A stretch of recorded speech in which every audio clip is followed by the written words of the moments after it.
ইদানিং যা শুরু হয়েছে রেস্টুরেন্টে, বিলটা দিলে কয় ক্যাডিম্যাক্স, বিলটা দিলে কয় মেশিন, বিলটা দিলে কয় আপেল পে, বিলটা দিলে কয় আপনার বেনিফিট পে।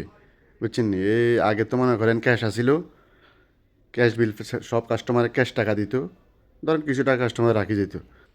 এখন মনে করেন এই মেশিনটা বার হয়, কতক্ষণ হারের মেশিন, কতক্ষণ হারের মেশিন, তো ওইটার টিপস বন্ধ হয়ে গেছে। আরেকটা আরেকটা বার হয়েছে, বার আইনি মনে করেন বেনিফিট পে। বুঝছেন নি? কতক্ষণ হারে বেনিফিট পে কই, বিল দিলে কই বেনিফিট পে। এই জন্য কই আগে বালা আসিল, আগের দিন বালা আসিল, কাস্টমারে ক্যাশ ট্যাঁ পে করতো। ঠিক আছে? আবার অনেকে অন করবো কি এত মানে বেতন দিয়ে কাজ করে না, এত মালিকে মানে তার বেতন দেয় না, বেতন দে রে ভাই, বেতন দে।